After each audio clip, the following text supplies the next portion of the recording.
Merci beaucoup à tous d'avoir répondu présent pour cette seconde table ronde. Donc, on va parler notamment des enjeux autour de la place grandissante des lobbies dans les collaborations commerciales des créateurs de contenu et globalement sur les plateformes sociales.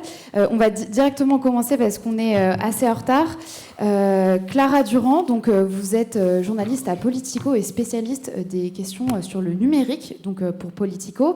Vous suivez beaucoup l'évolution du secteur de l'influence et globalement du numérique en France et à l'international.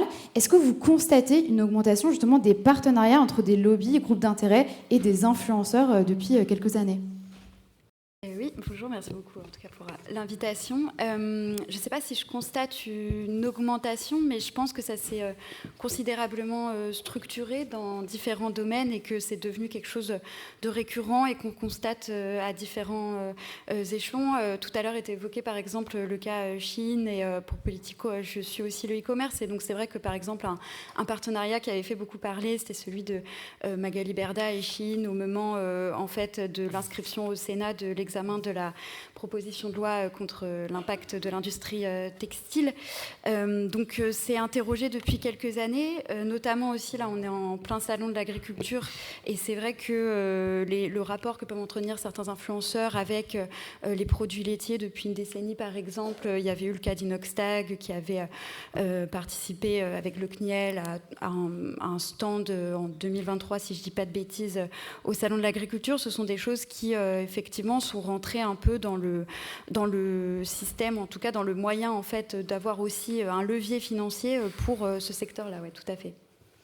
Est-ce que vous diriez justement que c'est plutôt aujourd'hui périphérique ? Est-ce que ça intègre globalement quand même les stratégies, des nouvelles stratégies de communication de ces lobbies-là ? Ou est-ce qu'on voit plutôt des enjeux d'opportunisme durant notamment certains événements comme le salon de l'agriculture ? Je pense qu'il y a un peu les deux, c'est-à-dire qu'il y a des marques aujourd'hui qui vont co-construire un peu un discours avec des influenceurs sur le long terme. Par exemple, pour ce qui est des produits laitiers, à l'époque, un des influenceurs qui fait depuis longtemps des partenariats avec eux, Mr V, des membres de son équipe, expliquait que c'était un partenariat sur le long terme qui lui convenait et c'était pas spécialement en lien avec, par exemple, le salon de l'agriculture ou une quelconque proposition de loi. Mais il n'empêche qu'effectivement, on voit qu'il y a un renforcement au moment de certaines initiatives. Donc, je citais le cas de Chine et Magali Berda. Pour autant, je crois que Magali Berda, pareil, avait déjà effectué des partenariats avec eux en amont de la proposition de loi sur l'impact de l'industrie textile. Donc, on assiste un peu aux deux en vérité, et tout ça dans un moment de structuration. Mais par exemple, pour ce qui est des lobbies alcooliers aussi, comme on va appeler, ils font depuis longtemps aussi des partenariats avec des créateurs de contenu. On avait vu un renforcement au moment de la proposition de loi sur l'influence commerciale, dont Arthur Delaporte reviendra sûrement aussi dessus, mais il n'empêche qu'en fait, ils n'ont pas attendu cette proposition de loi ni après pour continuer à monter en fait un récit, comme dans la publicité qui existait auparavant sur les médias dits traditionnels, qui est que l'alcool c'est festif, ça peut être glamour, enfin voilà, tout un certain nombre de choses qui avaient été décrites notamment par Addiction France dans un rapport rendu en 2024. Merci beaucoup. Si on continue sur cet enjeu de la place justement des lobbies dans les collaborations des créateurs de contenu, Camille Derios, vous êtes responsable des campagnes pour l'association Foodwatch. Qu'est-ce que vous avez pu observer justement, vous, avec votre point de vue des associations, sur justement la place de ces lobbies sur les réseaux sociaux et notamment dans les contenus des créateurs ces dernières années ? En fait, du coup, je vais vraiment avoir une façon de parler vraiment du côté alimentaire, hein. C'est ce que je connais. Ce qu'on voit, c'est que depuis toujours, en fait, il y a eu une volonté d'influence, que ce soit la publicité, que ce soit aujourd'hui les réseaux sociaux. C'est un business qui marche fort, c'est un business qu'il faut maintenir, et c'est quelque chose, quand on essaye de le réguler, qui est extrêmement difficile à réguler. Toujours une bonne excuse pour ne pas le faire. Il y a toujours une promesse de la part des lobbies et des industriels de faire mieux, et après, derrière, il ne se passe pas grand-chose. Du coup, ce qu'on voit aujourd'hui, c'est juste un nouveau véhicule, des nouvelles stratégies, des nouveaux stratagèmes qu'on voit. Et du coup, notre rôle à nous, c'est de les débunker. Notre rôle à nous, c'est de les trouver, de les dénoncer. Parce que assez souvent, malheureusement, on n'est pas là pour vendre des fruits et légumes aux enfants. On est plutôt là pour leur vendre des produits ultra transformés, des produits trop sucrés. Et du coup, il y a des enjeux de santé publique qui sont derrière. Et du coup, on va toujours être après. C'est-à-dire qu'il faut qu'ils inventent ce nouveau stratagème pour qu'on puisse le trouver. Et du coup, je ne sais pas quelle est la prochaine étape. Mais ce qui est certain, c'est qu'on les a vus sur YouTube. Il y avait Fanta et je ne me rappelle plus des noms exactement, mais Fanta a fait beaucoup de choses sur YouTube. On en voit genre tous les jours. Et moi, je note certaines choses qui changent un petit peu. Et là où il y a quelque chose qui change, c'est qu'avant, on faisait pas mal d'influences pour vendre un produit. Et maintenant, alors peut-être que c'est moi aussi qui ai une vision différente du monde, peut-être que c'était déjà le cas avant, mais j'ai l'impression que je vois beaucoup plus d'influence sur le contrôle du narratif, le contrôle du récit commun, en fait, qui est en cours. Et je reprendrai un moment qui a été clé, je pense, ces derniers temps, sur, entre autres, la loi du plomb et la mobilisation citoyenne autour. Il y a aussi, en même temps, cette loi du plomb, rappelez-vous, il y a 3 grands points qui ont été dénoncés par les citoyens, les pesticides, les méga-bassines et l'accroissement des élevages. Et du coup, en même temps, on voit une montée d'un lobby qui s'appelle Intercéréales, qui est le lobby des céréaliers français, qui monte énormément, et en particulier sur la scène e-sport, du coup, sur les jeux vidéo. C'est intéressant, et du coup, c'est intéressant aussi de voir l'importance pour eux d'être vu positivement, parce que derrière Intercéréales, il y a l'Association générale des producteurs de maïs, plus grand irrigateur de France, promoteur du coup de ces méga-bassines, utilisateur de pesticides aussi à travers la France, les céréales, 50% des surfaces, 50% des usages de pesticides. Très intéressant d'un seul coup de se dire, en fait, en tirant les fils, je ne dis pas qu'ils l'ont fait exactement pour contrer la loi du plomb ou dans le cadre de la loi du plomb, mais il y a une volonté de contrôler le narratif qui est extrêmement important. Et du coup, quand j'entends que l'influence n'est pas qu'une question de moyens, je ne suis pas du tout d'accord. Genre, Coca-Cola, Mondelez, PepsiCo en 2024, c'est 13 milliards d'euros de pub en Europe. C'est 4 fois le budget de l'OMS. Genre, du coup, donnez-moi 13 milliards d'euros. Genre, je vous assure que je vais faire du lobbying et je vais faire de l'influence sur les réseaux sociaux. Je veux bien échanger nos budgets, en fait, avec grand plaisir. Et vous verrez que la différence se fait là. C'est-à-dire qu'il y a un moment, oui, on peut générer des pics d'influence extrêmement importants. On l'a vu sur ces mobilisations citoyennes avec des choses que ne sont pas capables, en partie, de faire ces entreprises, de mobiliser 2 millions de personnes derrière une pétition. Ne sont pas capables de faire ça. Mais par contre, dans la durée, ce qui compte, c'est la quantité d'argent que vous mettez, parce qu'en fait, on ne peut pas durer à 2 millions de citoyens sur 1, 2, 3, 4 ans. Et du coup, ce qui compte à la fin, c'est un lobby comme Intercéréales, un lobby comme le CNIEL, c'est est-ce que vous avez réussi à faire une vidéo tous les 2 mois, tous les 3 mois, et en fait, c'est ce matraquage publicitaire et d'influence qui, à la fin, gagne. Merci beaucoup Camille pour toutes ces précisions. Donc on voit qu'il y a un enjeu d'inégalité globalement de moyens qui a aussi été mis en avant durant la première table ronde. Bénédicte de Kersuzion, vous êtes déléguée générale de l'UMIC, l'Union des métiers de l'influence et des créateurs de contenu. Je vous laisserai peut-être en parler un peu plus précisément. Donc vous êtes un peu du côté des agences, aussi des créateurs. Est-ce que vous voyez un peu justement cette arrivée de certains groupes d'intérêt, lobby, dans les mails en fait, des créateurs et des agences que vous pouvez suivre? Est-ce que vous constatez justement qu'avec l'UMIC, il y a aussi des formes d'instrumentalisation des créateurs ou des agences justement au profit de certains intérêts? Bonsoir à tous, merci pour l'invitation. Donc, juste l'UMIC, c'est l'Union des métiers de l'influence des créateurs de contenu, et on est le syndicat de tous les métiers de la créateur économie. Donc la première question, c'est oui, nous, en tant que syndicat, comme on a un réseau d'agences, une centaine d'agences et des milliers de créateurs, on voit les choses passer, on peut détecter les signaux faibles, pas tout, malheureusement. Et oui, il y a une forme d'instrumentalisation. Alors, dans le champ de l'influence commerciale, ce qu'on remarque surtout, c'est les tentatives d'instrumentalisation autour de l'alcool. On a mis 1 an à comprendre, à craquer le truc, parce qu'on a l'impression que les créateurs et les agences étaient persuadés de respecter la loi E20. Et en fait, la mécanique, elle est très simple, parce que la loi E20, elle existe, le cadre légal, il est là, il n'y a aucun débat là-dessus.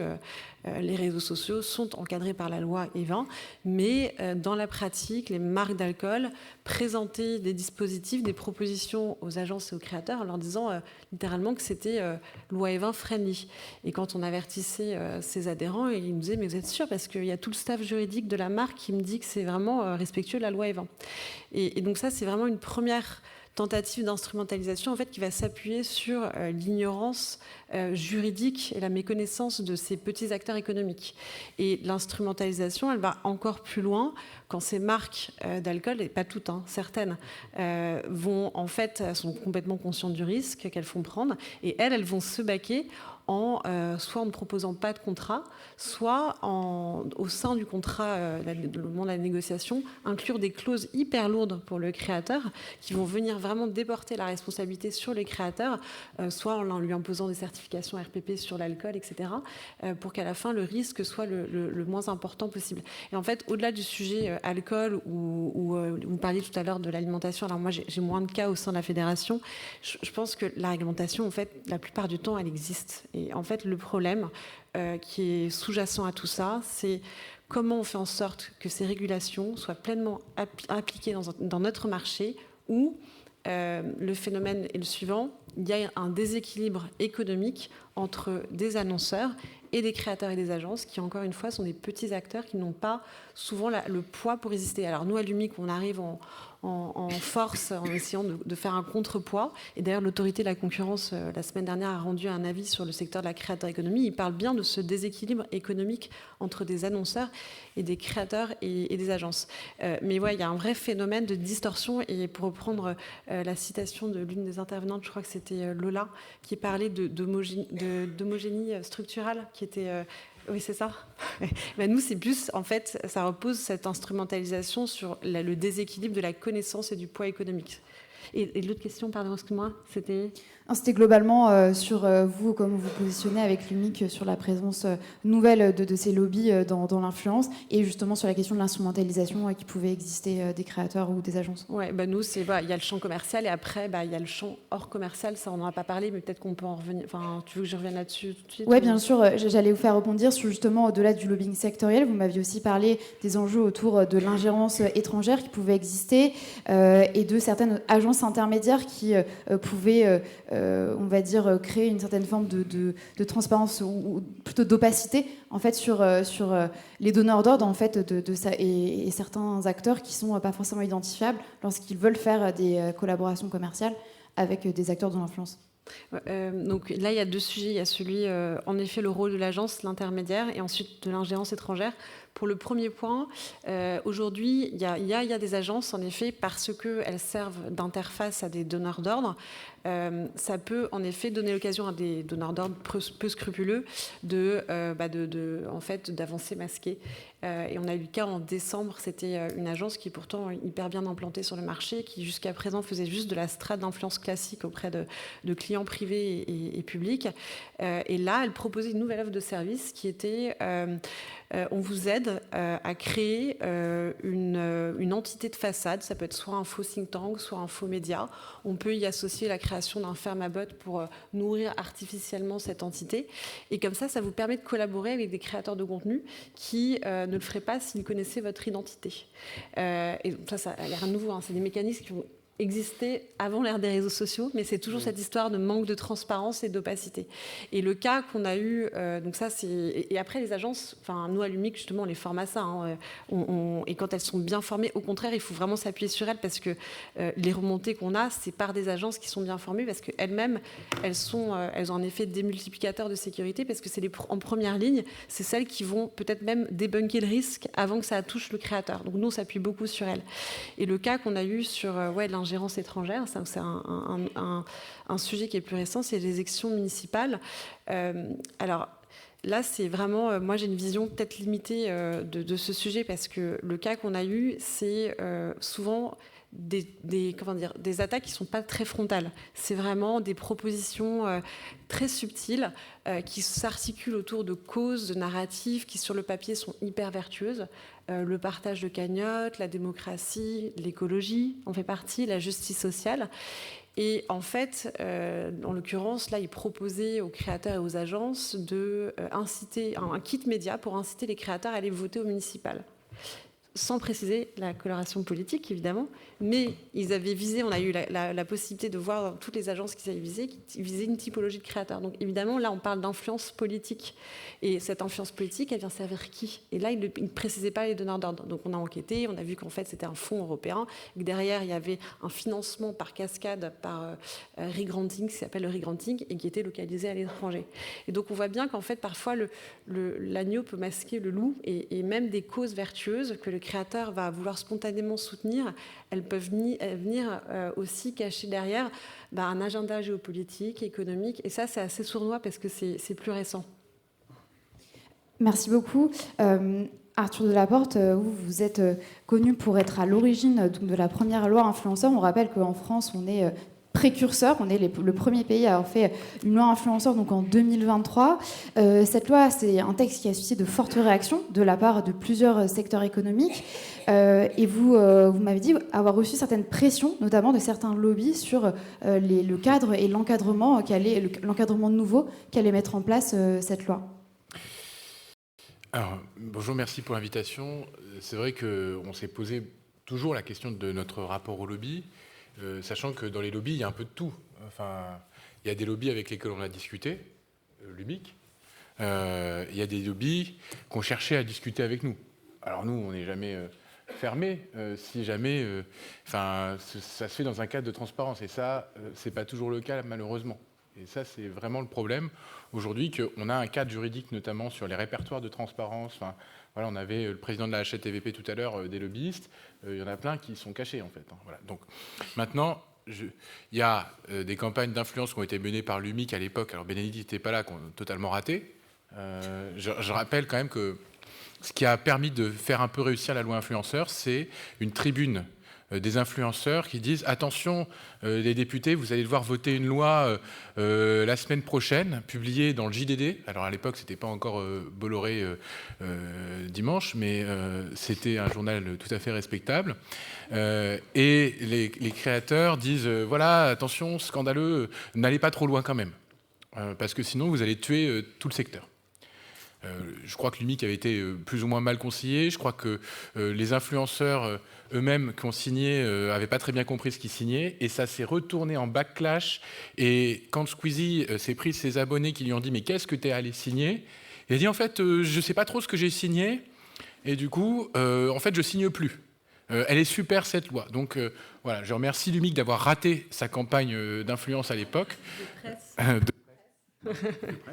Officielle et transparente. Non, oui. Je rigole, mais c'est juste pour dire que, vous voyez, il y a parfois des lobbies avec lesquels on discute par ailleurs, mais qui se disent qu'on va jouer le public et on va jouer notre influence, c'est-à-dire les influenceurs, mais aussi les agences qui sont derrière, contre les députés, ou en tout cas pour essayer d'avoir une influence sur la loi. Mais vous en avez une, et grande, mais j'ai préféré les discussions constructives qu'on a eues par ailleurs, sachant que d'autres ne sont pas venus me voir. Et je pense notamment à un lobby qu'on évoquait tout à l'heure, qui était le lobby des alcooliers. Ils ont préféré passer par Vins et Spiritueux, qui est en fait leur interface officielle, et des députés qui sont membres un peu de tout ça, pour qu'ils déposent en copier-coller les amendements de suppression de tout ce qui allait vers un renforcement des interdictions de publicité contre de l'alcool. Nous, on avait dit, on interdit strictement la pub pour de l'alcool, comme ça on arrête, enfin on s'embête pas. C'est passé plus ou moins au stade de la première commission. Enfin, en gros, je vous passe les détails, il y a eu 2 commissions. Par contre, au niveau de la deuxième, on s'est pris un de ces backlash. Voilà, donc l'amendement a été adopté. Et il a fallu qu'on ait un amendement de repli, qui était par ailleurs suggéré par Vins et Spiritueux, mais bon, c'était aussi un amendement de repli, qui était de rappeler qu'il y avait quand même la loi E20 et que les influenceurs devaient respecter la loi E20. Donc c'était un moindre mal.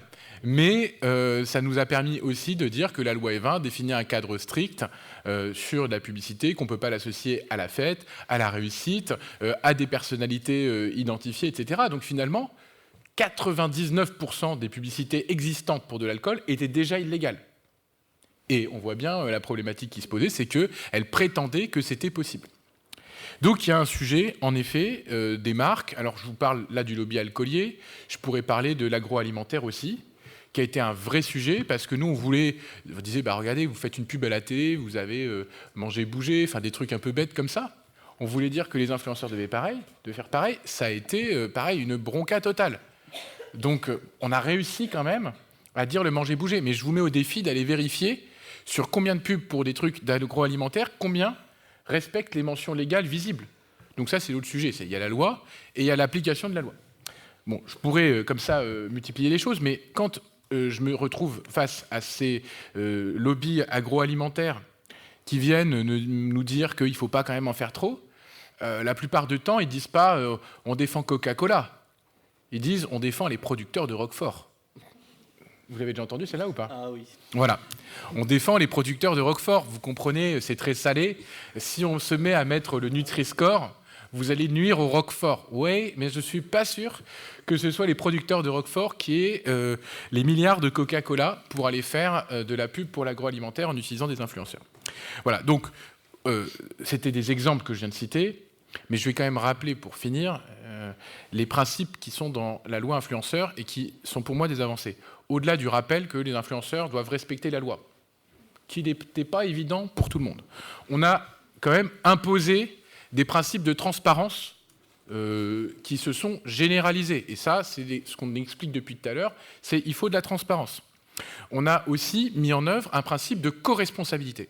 Et ça, c'est une vraie nouveauté juridique. Au-delà de la définition d'influence qui n'était pas définie, l'influence commerciale dans le droit français, on a défini un principe de co-responsabilité entre influenceurs, agences et marques.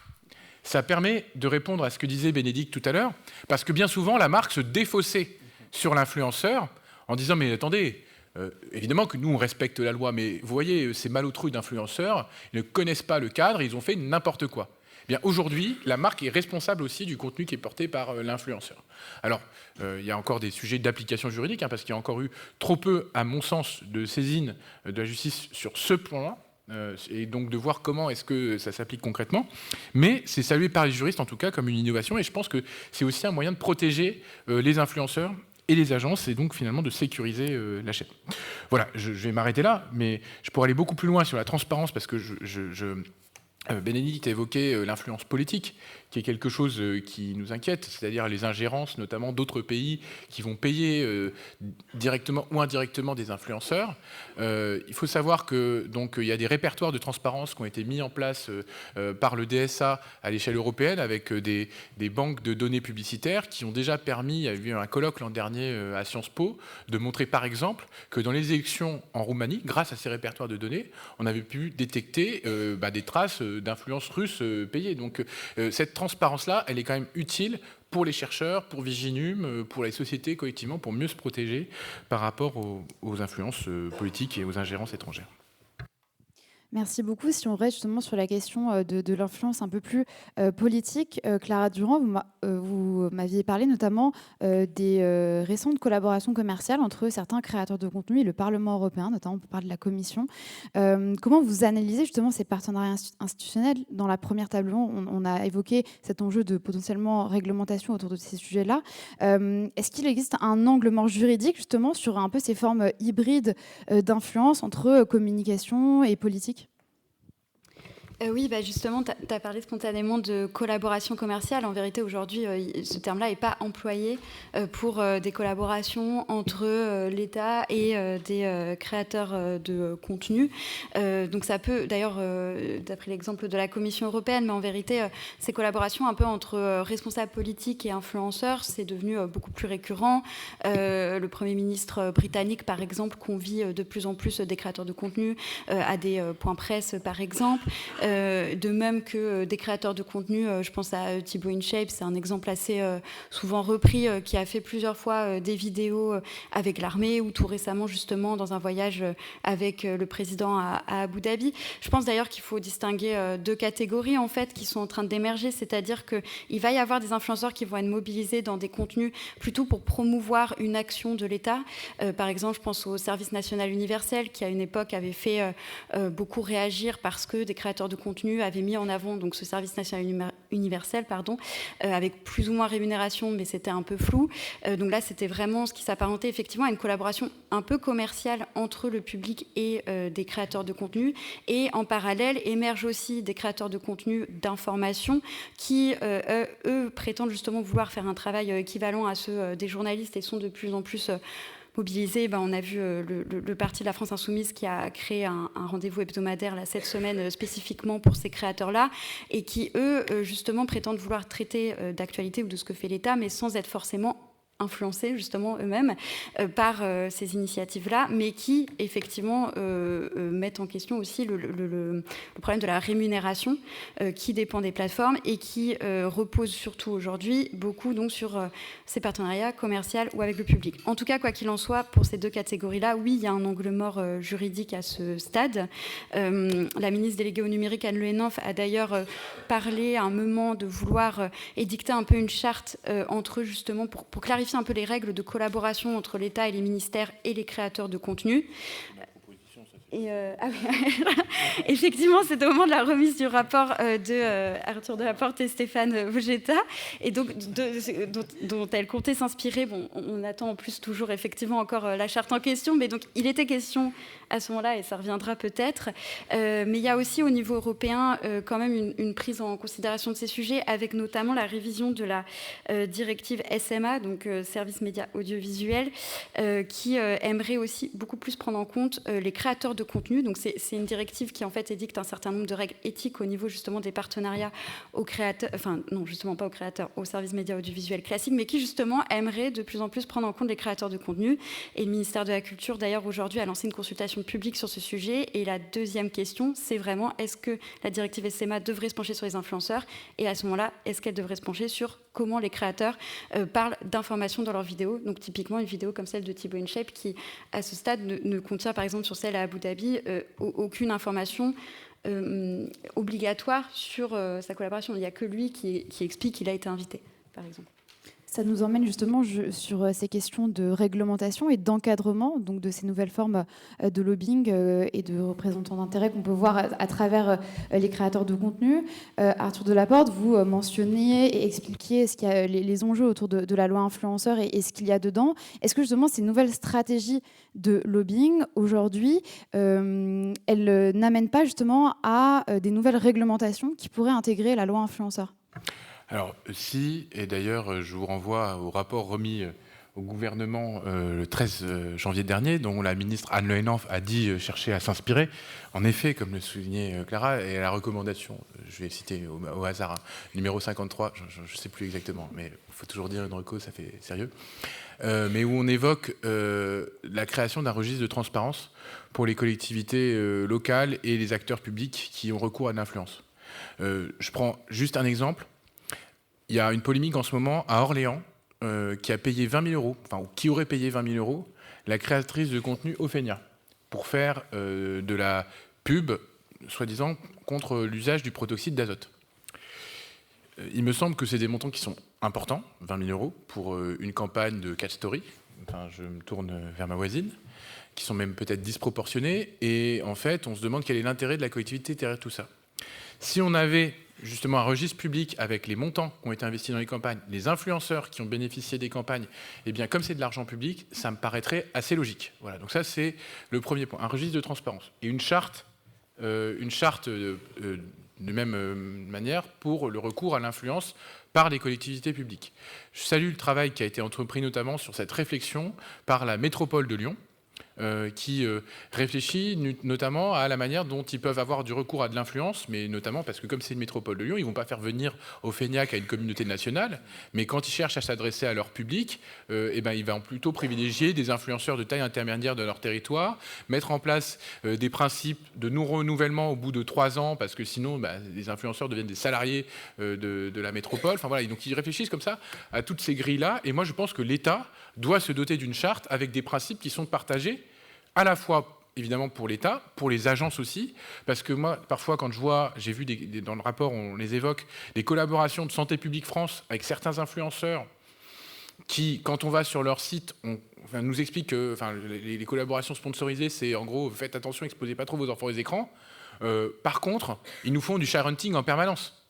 Moi, ça me pose un vrai problème, puisqu'ils passent leur temps à exposer leurs propres enfants vis-à-vis de tout le monde. Donc ça, c'est pas du tout des conseils de santé publique qu'on devrait donner. Et donc quand on s'appuie sur ces influenceurs-là, si santé publique disait j'ai donné de temps à un tel, on se dirait c'est peut-être un peu beaucoup pour ce type de campagne. Voilà. Donc moi j'aimerais bien qu'il y ait plus de vigilance déjà du point de vue de l'action publique. Après, nous, dans la loi influenceur, on a quand même déjà mis, et ça avait fait l'objet d'un débat, que l'influence commerciale incluait à la fois la vente ou la promotion d'un bien ou d'un service, mais aussi d'une cause. Donc, en mettant la notion de cause, on intègre aussi le fait de faire de la publicité rémunérée pour je ne sais quoi. Ben, dans ce cas-là, on doit dire « je suis un influenceur ». Ça, il y a beaucoup de gens qui reçoivent de l'argent pour produire un message qui ne le disent pas, et du coup, qui sont des influenceurs commerciaux, sans le dire, et ça, voilà, ça crée un vrai hiatus. Donc je pense qu'il faut aussi, au-delà de ces registres de transparence pour l'action publique, faire appliquer la loi influenceur dans ce qu'elle permet déjà. Maintenant, si la question sous-jacente, c'était de dire est-ce qu'il va y avoir une loi influenceur 2, et je m'adresse aux nombreux journalistes présents dans cette salle, la réponse est je ne sais pas. Ça va dépendre. Non, mais je veux dire, il faut être réaliste. On a un gouvernement qui doit normalement nous réunir, Stéphane Vogetta et moi-même, dans les prochaines semaines, pour faire le point. C'était annoncé pour le mois de février, vous voyez, on est le 25, j'ai toujours pas la convocation, donc peut-être dans les prochaines semaines, pour dire qu'est-ce qu'ils prennent ou pas dans le rapport. Et après, on verra, en fonction du temps législatif restant et de la manière dont ça se situe dans la hiérarchie des priorités gouvernementales, si on arrive à mettre en place un certain nombre de ces choses. Mais la question du registre de transparence et la question de la charte, ça ne demande pas forcément de bouger la loi. Donc il y a des choses aussi qui peuvent passer de manière infra-législative. Quel est votre regard, Camille Derieux, justement, sur cette législation? Est-ce que vous avez une idée, justement, de comment adresser tous ces enjeux que vous avez mis en avant dans votre première prise de parole? Je pense qu'un point qui est important de faire dès le départ, c'est de dire il faut bien remettre la responsabilité première où elle est.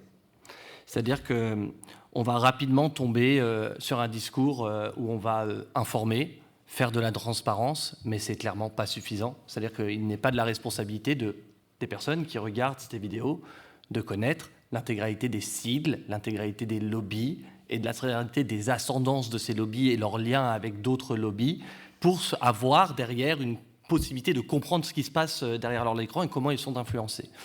Du coup, on est bien sur une responsabilité qui est avant tout sur ces lobbies, en premier lieu, et sur les influenceurs.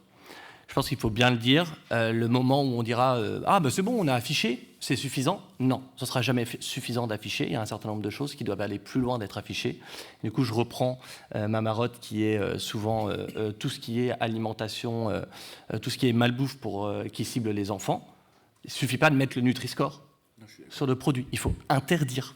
Ça, il faut interdire que des influenceurs fassent de la publicité pour des marques de malbouffe. C'est clair, c'est aussi simple que ça. Ce n'est pas une question d'informer, ce n'est pas une question d'éduquer les influenceurs, c'est une question de responsabilité des décideurs politiques, de prendre cette responsabilité à contre-courant de toute l'influence justement des lobbies. Et du coup, ça, c'est quelque chose qu'on voit. Moi, sur ce dossier-là que je mène depuis 10 ans, que ça soit Madame Bachelot, que ça soit Madame Dati, que ça soit Aurore Berger, elles ont toujours bloqué intégralement cette demande d'interdire le marketing qui cible les enfants sous pression des lobbies comme l'ANIA. C'est clair, net et transparent. Au moins, c'est transparent. On sait qui est derrière et on sait pourquoi c'est bloqué.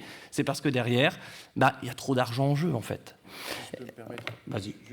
Juste pour réagir, parce que l'exemple que j'évoquais tout à l'heure, c'était l'ANIA, clairement, et c'était Aurore Berger qui portait l'amendement où nous, on voulait aller plus loin. Alors après, j'avais été la voir, elle avait fini par le retirer parce que j'avais dit sinon, moi, je vote contre ma propre loi. Donc voilà, mais c'était vraiment, il y avait plusieurs dispositifs, et moi, j'aurais été pour interdire un certain nombre de publicités, mais je savais très bien qu'on n'avait pas de majorité dans l'hémicycle pour cela. Très clair, et du coup c'est important hein, parce que je pense qu'aussi faire porter l'intégralité de la responsabilité sur les influenceurs, de dire vous devez tout connaître et tout savoir, alors qu'on voit bien que c'est extrêmement complexe et ça peut être particulièrement pernicieux et vicieux de la manière dont c'est déguisé. Du coup, je pense que là, il y a une responsabilité des décideurs politiques d'encadrer en fait de ce qu'on autorise ou pas à faire en termes de marketing et d'influence. Surtout quand il s'agit de vendre un certain nombre de produits. Après, il ne faut pas oublier aussi, et pour en avoir échangé avec de nombreux influenceurs, ils ont cette responsabilité aussi parce qu'ils sont des exemples et ils touchent des millions de personnes. Et il y a des choses qui ne sont pas rémunérées, mais qui est juste de leur responsabilité. Et là, je vais prendre d'autres exemples qui sont un peu différents. Il y a des produits qui sont devenus tellement naturellement présents dans notre environnement alimentaire que ils passent en fait. Genre Coca-Cola, ils sponsorisent l'équipe de France de foot, les Jeux Olympiques à Paris. C'est un produit socialement acceptable, même si peut-être ici on a un avis différent. Mais du coup, c'est possible. Red Bull a une très bonne presse auprès des jeunes et auprès de plein d'influenceurs. J'ai le nombre de fois que j'ai vu un stream avec une personne buvant une canette de Red Bull. Red Bull ne paye pas. Hein. Par contre, clairement, tout le monde la voit. Tout le monde voit le petit frigo Red Bull au fond. Tout le monde voit le petit paquet de Kit Kat sur la table. Et là, ce n'est pas une question de réglementation parce qu'il n'y a pas d'argent. Là, c'est une question de responsabilité des influenceurs, c'est-à-dire qu'ils ont une responsabilité par rapport au public qu'ils vont toucher.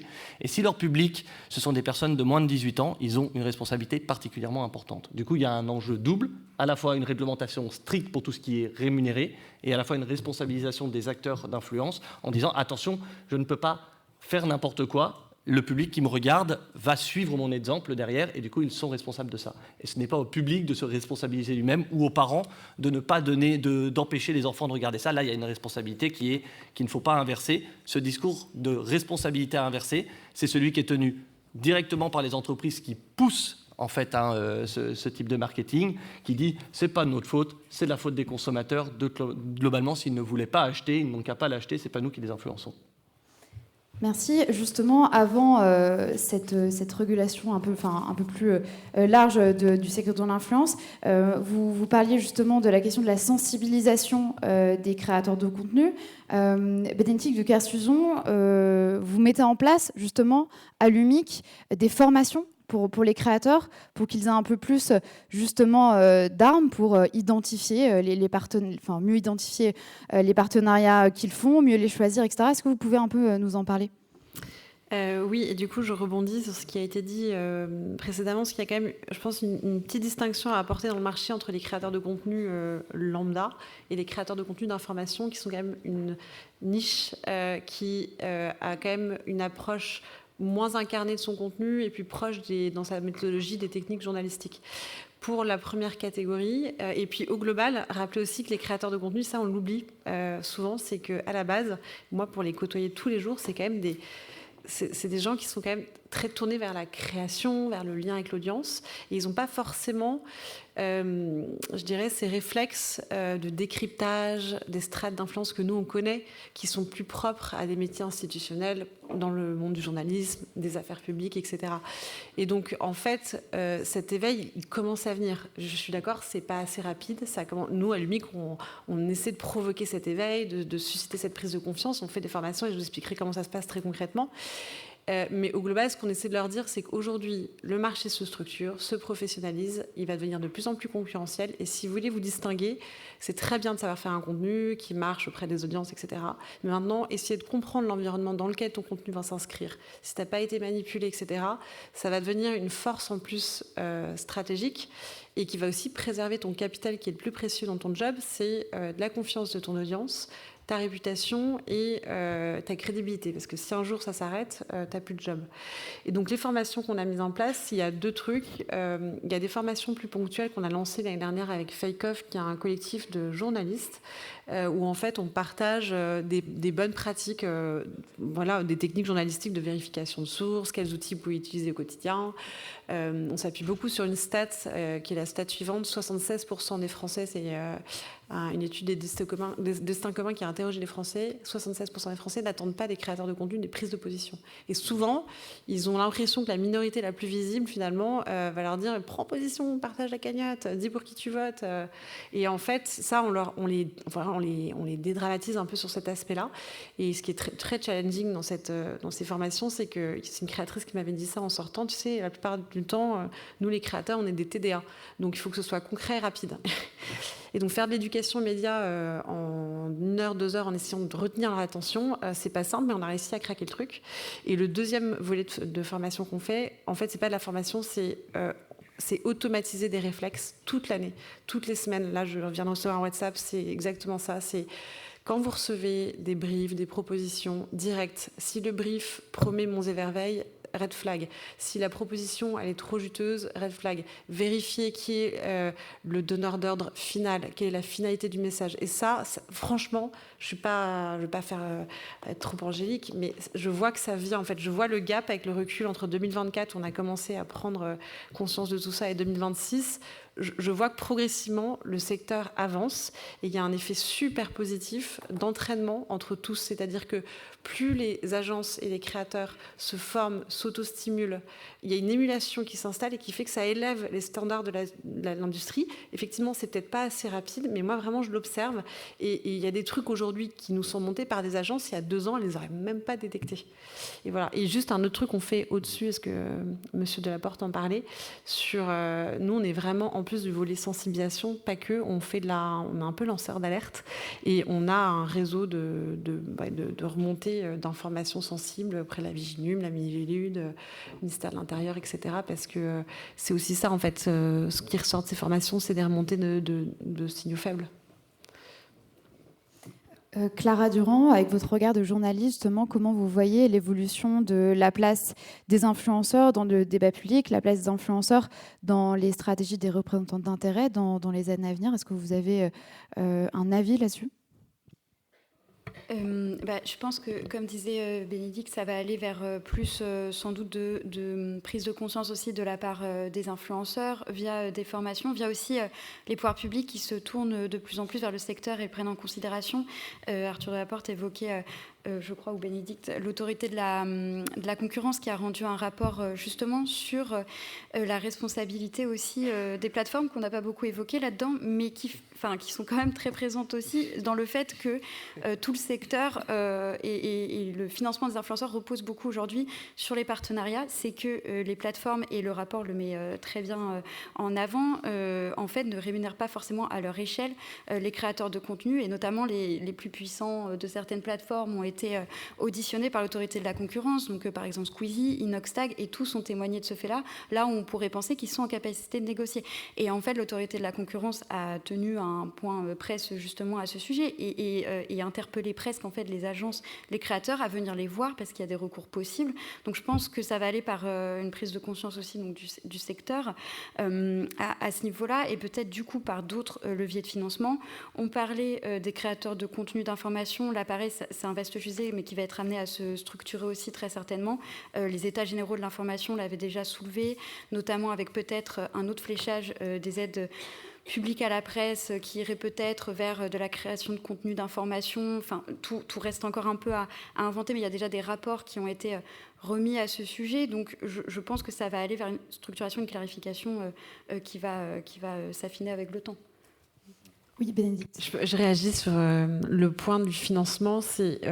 Pour le coup, je m'approprie cette recommandation et parce qu'on a participé en plus aux auditions de l'autorité de la concurrence. Mais évidemment que donc, quand on a un acteur économique qui dépend à 90% dans ses revenus des marques, ça fragilise en fait. N'importe quel petit acteur économique fragile sera plus enclin à répondre favorablement à des sollicitations obscures et intéressées qu'un acteur qui est indépendant financièrement. Et c'est ça c'est notre plaidoyer politique pleinement assumé, ça, pendant les auditions avec les députés, pendant l'autorité de la concurrence. Un secteur ne peut pas se développer sainement si en effet ces acteurs économiques sont tributaires à 90% de revenus commerciaux.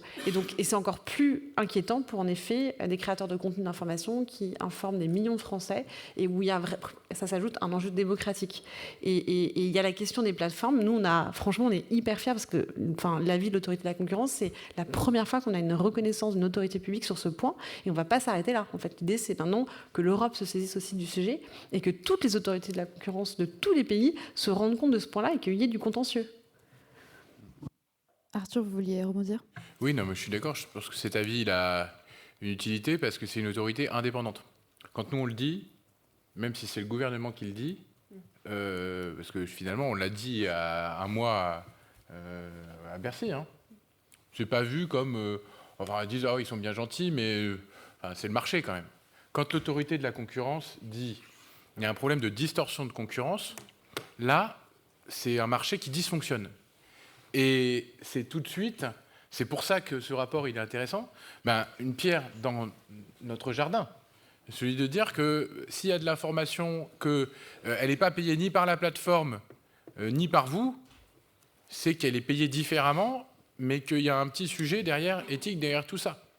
Et donc, certains créateurs de contenu d'information, parce qu'ils ont la surface, la notoriété suffisante, ont réussi, je pense à Hugo Décrypte, à trouver des moyens de se financer sans que ça ait un impact sur leur image. Mais Amélie l'avait dénoncé d'ailleurs cet été sur l'évolution de Brut, par exemple, qui s'est mis à faire des partenariats à tout va avec des acteurs qui posent des problèmes éthiques, je crois Total, par exemple. Enfin, je dis ça comme ça. C'est vrai que ça fait réfléchir. Et on se dit, mais franchement, c'est des gros, et eux-mêmes doivent aller se vendre. Donc il y a un vrai sujet de financement et de financement public. Donc nous, dans le rapport, ce qu'on préconise, c'est deux choses. D'une part, de renforcer assez significativement le fonds du CNC, fonds CNC Talent, qui a été multiplié par 2, mais sauf qu'il fait que 3 millions d'euros. Donc quand vous comparez 3 millions d'euros à toutes les aides qui sont mises plus largement pour la création audiovisuelle, c'est peanuts par rapport à la place qu'occupe aujourd'hui l'influence, la création de contenu plus largement dans l'espace numérique. Et d'où ça vient? Ça vient des cotisations, non, des prélèvements faits sur la fiscalité des big tech, donc des plateformes. Mais c'est vrai qu'il y a 80, ça dépend en fait de différentes sources, mais en gros il y a 200-300 millions d'euros qui sont prélevés sur les plateformes, et il y en a 3 millions qui sont redistribués par le CNC. Donc on peut se dire qu'il y a un petit sujet de redistribution. Ce qui ne veut pas dire que, et c'est là où je dis qu'il ne faut pas redistribuer l'intégralité, si on prélève sur les plateformes, c'est aussi pour financer d'autres modèles culturels, puisqu'elles menacent le cinéma, etc. Donc il faut quand même aussi qu'il y ait un effet redistributif vers d'autres modèles. Maintenant, ça ne peut pas être que le CNC qui finance, parce qu'il n'y a pas que de la création, et donc ça ne peut pas être que de l'aide ponctuelle. Il faut aussi de l'aide durable. Et donc le sujet, c'est de voir comment on a un modèle public de financement des médias d'information en ligne qui est beaucoup plus important. Aujourd'hui, à titre d'exemple, pour vous montrer l'archaïsme de tout ça, quand on veut bénéficier des aides à la presse, ça peut être un média en ligne qui le bénéficie, il faut avoir un site internet. Combien d'influenceurs ont un site internet avec marqué directeur de publication? Très peu. Très peu. Donc aujourd'hui, voilà, ça c'est un certain nombre de dispositifs qui sont des freins. Et donc il faut ouvrir ces systèmes d'aide à la presse et les renforcer significativement à hauteur des enjeux démocratiques. Parce que si on ne se met pas à donner de l'argent, et beaucoup d'argent, aux influenceurs et aux créateurs de contenu d'information, on aura du mal derrière à résister à l'appât du gain de ces personnes qui ont des millions de followers, qui ont besoin de rentrer d'argent pour pouvoir continuer à produire du contenu de qualité. Ça coûte cher si on veut faire des choses bien. Et donc si on veut faire les choses bien et que ça coûte cher, à la fin on va vers des acteurs privés qui ont des intérêts privés et particuliers. Merci beaucoup pour l'ensemble de vos éclairages. On est très très très en retard, donc on a le temps juste pour une seule question, et après on va vous laisser aller manger. Alors bonjour, moi j'ai une question pour Monsieur Delaporte. Vous avez cité chez Samdira, mon objectif à travers vous, c'est de voir comment on arrive à réguler de manière générale en parlant d'Ophénia, de son vrai nom Ophélie Vincent. Pensez-vous à ce moment-là que la pression du pouvoir politique la pousserait à une tentative de suicide et que cela créerait autour d'elle une grande vague de harcèlement toujours en cours? Ne pensez pas vous ce soir aussi qu'en la citant dans les affaires d'Orléans, on continue cette vague-là? Et ne pensez-vous pas qu'en ayant voulu combattre le harcèlement à ce moment-là, vous en ayez créé un nouveau? Surtout, était-ce légitime à ce moment-là? Et en sachant que les preuves qui ont permis la fermeture de son compte sont des signalements sans fondement juridique et des news qui n'ont pas encore été vérifiées par la justice. Écoutez, je ne sais pas si vous avez un intérêt particulier avec Ophénia. Vous la connaissez ou c'est juste... Excusez-moi, vous êtes journaliste de quel média? Parlons politique. Je ne sais pas ce que c'est comme... Journaliste de parti. Ok. Écoutez, je vous invite à regarder l'excellent documentaire qui sort sur France TV Slash le 4 mars prochain sur l'influence, qui parle notamment du cas Ophénia. Et vous me donnerez votre avis pour savoir si j'ai eu raison ou pas de dire qu'il fallait faire attention à certains influenceurs. Moi, écoutez, une influenceuse qui a fait la promotion, par exemple, d'une application qui s'appelle Crush, qui permettait de mettre en relation des mineurs, des relations amoureuses, et qui n'était pas fermée aux adultes, oui, ça me pose problème quand elle sert de modèle à l'éducation nationale et quand l'éducation nationale en fait une égérie de la lutte contre l'influence. Donc voilà, elle a fait, j'ai été sur ses contenus, un certain nombre de promotions qui étaient contraires au droit en vigueur. Et je ne suis pas à l'origine de vagues de cyberharcèlement d'Ophénia. Par contre, je sais qu'elle-même est à l'origine de vagues de cyberharcèlement contre des personnes. Donc voilà, moi, j'ai jamais demandé à la harceler en masse. J'ai passé une alerte à des collègues en leur disant « Attention, vous pouvez avoir des intérêts à vous afficher avec des influenceurs parce que vous pensez que vous allez récupérer une part de leur notoriété. Eh bien, quand vous le faites, faites attention avec qui vous vous affichez. Et je pense qu'il faut faire attention à tout ça. Moi, je n'ai pas demandé la suppression de son compte TikTok. J'ai en revanche saisi la Miviludes qui a elle-même saisi la justice. Et donc, il y a une enquête qui est en cours actuellement pour dérive sectaire. Je ne peux pas vous en dire plus. Excusez-moi, peut-être qu'on continuera ensuite. Je suis désolée, on est très très en retard, donc on va devoir clôturer cette conférence. Merci encore à tous. Vous pouvez applaudir nos panélistes. Je vais laisser la parole au député Monsieur Jérémy Yordanov pour un mot de clôture. Merci beaucoup. Merci à toutes et tous. C'était très intéressant ces différentes interventions. Je crois qu'on a fait un tour de la question qui est très large. Je ne vais pas faire une synthèse ni résumer parce qu'il est tard et ce serait compliqué. Mais il y a beaucoup de choses qui sont ressorties de ça. Et je voudrais juste dire deux choses. Il y a aujourd'hui dans la législation actuelle des possibilités, notamment d'avoir des chartes au niveau national, que ce soit sur les représentants d'intérêts ou peut-être sur les influenceurs, on pourrait le faire aussi. Je pense qu'il y a des marges pour avancer avec la législation actuelle, mais il faut une volonté politique quand même du gouvernement pour ce faire. Je crois qu'il y a vraiment, au niveau législatif, des avancées à faire, à la fois sur le lobbying classique et sur les influenceurs sur les réseaux sociaux. Ça, c'est vraiment une évidence. Même si on a avancé relativement rapidement ces dernières années, on l'a vu, il faut aller beaucoup plus loin. Mais un commentaire quand même, c'est la question que posait Camille Derieux, c'est quelle est la prochaine étape? Parce qu'en fait, le législateur court derrière l'inventivité de ceux qui veulent influencer la décision publique et l'opinion, la décision politique et l'opinion publique. Je crois qu'on a déjà en fait deux champs qu'on n'a pas traités aujourd'hui, mais on sait très bien qu'ils influencent de manière massive la décision et l'opinion. C'est la question des algorithmes, qui est un tout petit peu traitée par le DSA-LDMA au niveau européen, mais en réalité, ce sont des législations qui sont pas du tout à la hauteur de la puissance des algorithmes. Il y a une opacité totale de ce qu'il y a derrière et ils ont une capacité d'influencer les récits de manière assez incroyable. Et si on ne s'intéresse pas à ça, je pense qu'on passe à côté du sujet. Et la deuxième innovation technologique qu'il faut regarder de très très près, c'est l'intelligence artificielle. Aujourd'hui, avec la multiplication des applications de l'intelligence artificielle générative, si vous ne contrôlez pas ce qui nourrit l'intelligence artificielle et à quoi elle répond, les acteurs les plus importants, les plus influents, ceux qui ont le plus d'argent, évidemment, vont utiliser ces machines pour modéliser notre pensée, nos consommations, etc. Il y a un enjeu effectivement sur la consommation, question alimentaire, mais sur beaucoup d'autres sujets.